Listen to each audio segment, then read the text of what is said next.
So இன்றைக்கி தைரியம் படத்தோட ரிவ்யூ தான் பார்க்க போகிறோம். ஸோ அப்படிப்பட்ட படத்துக்கு IMDbலேருந்து 10.10 கொடுத்துருக்காங்க. ஸோ அது மட்டும் இல்லாமல் ரோகிணி சில்வர் ஸ்க்ரீன்லேயும் வந்து இந்த மூவியை வந்து ரிலீஸ் பண்ணியிருக்காங்க. ஸோ அது மட்டும் இல்லாமல் யூடியூப்லையும் இன்ஸ்டாகிராம்லையும் பயங்கர ட்ரெண்டிங்கில் இருக்குது. JKவும் இதை பற்றி வீடியோ போட்டிருக்காரு. ஸோ இப்படிப்பட்ட இந்த படத்தை வந்து வெறும் 1 மினிட்ல ஒரு ஜெனின் ரிவ்யூவாக இந்த வீடியோவில் பார்க்க போகிறோம்.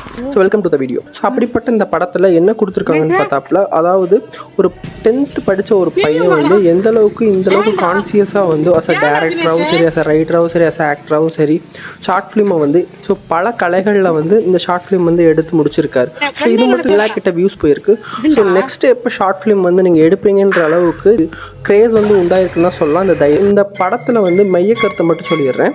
அதாவது 2 ஃப்ரெண்ட்ஸ் இருக்காங்க, தினேஷும் ராஜவேலும் இருக்காங்க. ஸோ அப்படி இருக்கிறப்ப அவங்களுக்குள்ள ஒரு பீட்ரைல் நடக்குது. ஸோ அப்படி இருக்கிறப்ப எம்ஜிஆரோட தம்பி, அதாவது சொல்லப்போனால் இவரே டியூயல், அதாவது அஜித் சார் விஜய் சார்லாம் எப்படி வந்து டியூயல் ரோல் பண்ணுவாங்களோ ஸோ அதுக்கு ஈக்குவலாக வந்து டியூயல் ரோல் இதில் மெனக்கட்டு இருக்காங்கன்னு தான் சொல்லணும். தினேஷ் வந்து தன்னோட தம்பியை வந்து கொண்டுட்டதாகவும், ஸோ அந்த தம்பியை வந்து கொண்டது மட்டும் பத்தாமல் மிஸ்டர் ராஜவேலையும் வந்து கொல்றதுக்காக தினேஷ் வராரு. ஸோ அப்படி இருக்கிறப்ப அந்த இதை வந்து எப்படி வந்து அவர் ஹேண்டில் பண்ணார், ஸோ எப்படி தினேஷை வந்து முடிச்சு கட்டினாரு அப்படின்றதான் அந்த கதையே. தினேஷ் வந்து எம்ஜிஆரை கொல்ல போகிறப்போ ஒரு பாறையில் அடித்து தவறுதலாக வந்து இறந்துட்டார். ஸோ அப்படி இருக்கிறப்ப எம்ஜிஆர் வந்து தப்பிச்சிட்டாரு. சொல்லப்போனாப்புல இதுதான் கதையோட பெரிய பிளாட்டு. ஸோ இது வந்து நீங்கள் பார்த்தீங்கன்னா உங்களுக்கே புரியும்.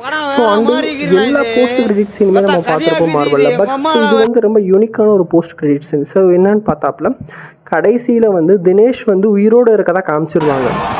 ஸோ தினேஷ் வந்து உயிரோட இருக்கதை காமிச்சதும் அதில் வந்து அவர் டைலாக்ஸ் ஒரு மாசான டைலாக் வெயிட்டிங்னு சொல்லுவார். ஸோ அது மட்டும் இல்லாமல் மிஸ்டர் ராஜவேல் வந்து சொல்கிற வெயிட்டிங்க்கு எல்லாருமே அடிக்ட்டுன்னு தான் சொல்லணும்.